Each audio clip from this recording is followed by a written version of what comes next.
मेरे दोस्तों आज बात करेंगे कि अगर आप इंटरव्यू प्रिपेयर कर रहे हैं तो why you have to cover the basics, why basics are more important than your advance work. फिर हम इस बात को डिस्कस करेंगे कि जब आप इंटरव्यूअर जो है वो आपसे ये कहे कि आप उसे कंफ्यूज कर रहे हैं, how you deal with that situation. And third, I am going to share you कि क्यों आपको ये अंडरस्टैंड करना ज़रूरी है कि कौन से क्वेश्चंस ओपन एंडेड हैं और कौन से क्वेश्चंस क्लोज एंडेड हैं। अस्सलाम वालेकुम मेरे दोस्तों, मेरा नाम अली रज़ा ज़ैदी है। मैं एक ईआरपी कंसल्टेंट, सोशल आर्किटेक्ट और पार्ट टाइम कंटेंट क्रिएटर हूँ। तो मैं सीरीज़ ऑफ इंटरव्यूज़ में था और मुख्तलिफ़ जगहों पे मैंने इंटरव्यूज़ दिए। although I have experience for more than 20 years, I conclude all my failures and successes around these three cases. पहला case basics.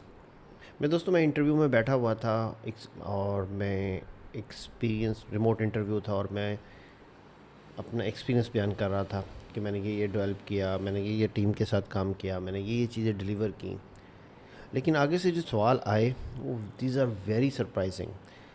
He is asking me about student level questions और इसी तरीके से एसक्यूएल के भी बहुत ज़्यादा बेसिक सवाल किए। इंस्टेंट कि मैं एग्रेसिव होता, और मज़े की बात ये थी कि वो ऐसी चीज़ें थी जो बेस में तो थी लेकिन मैंने रिवाइज़ नहीं की थी। आपको बहुत सारी चीज़ें रिवाइज़ करनी पड़ती हैं, अदरवाइज़ थिंग्स जो हैं आपके जहन में नहीं रहती। तो यू हैव टू प्रिपेयर। और वहाँ पर मुझे ये आंसर निकल के आया कि मेरे questions instead to be expert in a technology, expert in a lot of बहुत सारी चीज़ों के बावजूद मैं 50-50 क्वेश्चंस के आंसर दे सका। और मज़े की चीज़ ये है कि ये वही क्वेश्चंस थे जो मेरी डे टू डे यूजेज में थे। वहाँ पे मुझे इस बात का अंदाज़ा हुआ कि बेसिक्स आर वेरी इंपॉर्टेंट। किसी भी इंटरव्यूज़ में जाने से पहले अपनी फ़ील्ड्स के जो वेरी बेसिक रूल्स हैं ना, उनको ज़रूर स्टडी कीजिए, उनको ज़रूर रिवाइज़ कीजिए। देयर इज़ टू पॉसिबिलिटीज़ कि जो इंटरव्यू है वो तो बिल्कुल ही बेसिक्स लेवल का है, या वो मैनेज कर रहा है। He is not in a practically in field, he was managing different consultants, workers. अब या पूरी टीम को मैनेज कर रहा है, वो ज़्यादातर मैनेजमेंट के ऊपर है। तो वो आपसे हमेशा बेसिस के सवाल करेगा। वो आपसे कभी भी एक्सपीरियंस लेवल के क्वेश्चंस नहीं करेगा। आपको बेसिक्स आती हैं तो आप किसी भी फ्रेमवर्क को, किसी भी वे को, किसी भी आइडियोलॉजी को, किसी भी काम करने के तरीके को अंडरस्टैंड कर सकते हैं जो करंट टाइम के साथ चल रहा है। लेकिन बेसिक्स कभी भी चेंज नहीं होती। देन सेकंड टिप कह रहा है कि आप उसको कंफ्यूज कर रहे हैं। We become a confuse at the time. Basically वो आपका एटीट्यूड चेक कर रहा होता है। उसका या तो टेक्निकल लेवल ही नहीं है, या वो आपको हायर करना नहीं चाहता, या वो आपका एटीट्यूड चेक। वो ये थी कि समटाइम्स इंटरव्यू आपसे क्वेश्चंस करते हैं कि यू आर कंफ्यूजिंग अस। इसका क्या मतलब है? व्हाट आई अंडरस्टैंड कि जब आप प्रैक्टिकली सॉफ्टवेयर, ये प्रैक्टिकली कोई भी काम करने जाते हैं तो there are human factor there. और अगर आप इस आंसर के ऊपर अग्रेसिव हो गए तो आप शायद इंटरव्यू में फ़ेल हो जाएंगे, क्योंकि बहुत सारी जगहों पर ह्यूमन प्रोएक्टिव अप्रोच चाहिए होती है। बहुत सारी पॉलिटिक्स ऑर्गेनाइजेशंस के अंदर गो हो रही होती है और आपको वो फेस करनी पड़ती है। जब भी आप कोई पीस ऑफ कोड या कोई भी चीज़ डिलीवर करते हैं तो उसको चलाना, उसको इस्तेमाल करना, उसमें आने वाली मसाइल को देखना, it's more difficult as compare to उसको डेवलप करना। तो वहाँ पर आपको क्या चीज़ चाहिए कि आपकी पेशेंस चाहिए, और बेसिकली आपका पेशेंस जो है ना वो देख रहे होते हैं।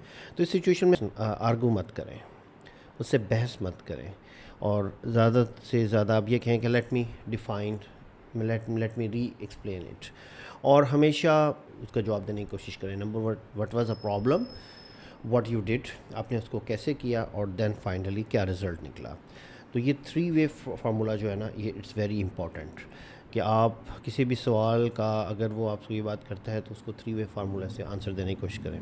समटाइम्स ऐसा भी एक्सपीरियंस हुआ कि उसने मुझे झाड़ दिया, उसने मेरी बेइज्जती करने की कोशिश की, और मैंने बिल्कुल भी उससे, हालांकि गुस्सा मुझे भी आया, मुझे समझ में भी आया कि वो मुझे बेसिकली किक आउट करना चाह रहा है इंटरव्यू से, लेकिन मैंने कभी भी गुस्सा नहीं दिखाया, अग्रेसिव नहीं हुआ, उस चीज़ को बर्दाश्त किया। पॉजिटिव बेसिकली वो sometimes they want to check your attitude, वो आपका एटीट्यूड देखना चाहते हैं। तीसरी चीज़ जो मैंने सीखी, और still it's very difficult for me, कि what are the open ended questions and what are the close ended questions. अब ये एक ऐसी चीज़ है जो हायर मैनेजमेंट यूजुअली सवाल करती है। अब फॉर एग्ज़ाम्पल अगर आप कोई काम डिले हुआ, दे आर नॉट इंटरेस्टेड कि उसकी क्या वजह थी, क्यों हुआ, क्या हुआ, कैसे हुआ। The higher management never be interested in that. तो जब भी आपको हायर मैनेजमेंट से डीलिंग करनी पड़ती है तो आपको क्लोज एंडेड क्वेश्चंस के पे फोकस करना पड़ता है। फॉर एग्ज़ाम्पल काम हो गया, इसका आंसर येस और नो है। They did not want answer, नहीं सर अभी नहीं हुआ, इन प्रोग्रेस है। अगर वो आपसे रीज़न पूछते हैं तो आप रीज़न बताएंगे। अगर अव्वल तो रीज़न्स पूछेंगे नहीं, उनका सेकंड क्वेश्चन आपसे होगा ये कब तक हो जाएगा, अब एक टेंटेटिव डेज दे दें, बस इससे ज़्यादा कुछ नहीं है। वो नेवर बी गो। जब लेकिन इसके एक बरक्स जब आप किसी मिडिल मैनेजमेंट के पास जाएंगे या मिडिल मैनेजर के पास जाएंगे तो वो आपसे सवाल बिल्कुल डिफरेंट करेगा। वो ओपन एंडेड क्वेश्चन करेगा। वो जानना चाहेगा कि मसाइल कहाँ पे आ रहे हैं, आप उन मसाइल को कैसे हल करेंगे, कौन is the what is the pain area. वो आपसे सवाल करेगा यार अभी तक काम क्यों नहीं हुआ, जबकि हायर मैनेजमेंट वाला आपसे पूछ रहा था कि काम हो गया, आप उसका आंसर येस और नो में देंगे कि काम क्यों नहीं हुआ। तो then you have to give a concrete examples, बहुत शॉर्ट अल्फाज में बताएंगे कि यार ये रीज़न है, इसकी वजह से काम डिले हो रहा है। तो there is a one difference कि आपको ये अंडरस्टैंड करना पड़ेगा कि कौन से ओपन एंडेड क्वेश्चंस हैं और कौन से क्लोज एंडेड क्वेश्चंस हैं। तो ये तीन टिप्स थी जो मैंने अपनी इंटरव्यू सीज़न से सीखी। नंबर 1 के आप बेसिक्स को क्लियर करें, nobody interested in your advance knowledge. Number 2 questions का 3 स्टेप आंसर्स उसको डिलीवर करें। Number 1 problem, number 2 what you did, number 3 what are the results.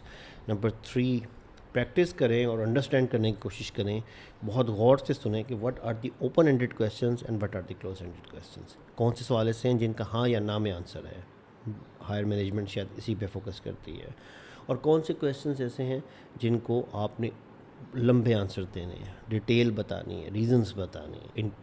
इस रीसेंट एक्सपीरियंस अबाउट इंटरव्यूइंग। मिलते हैं अगली वीडियो के अंदर।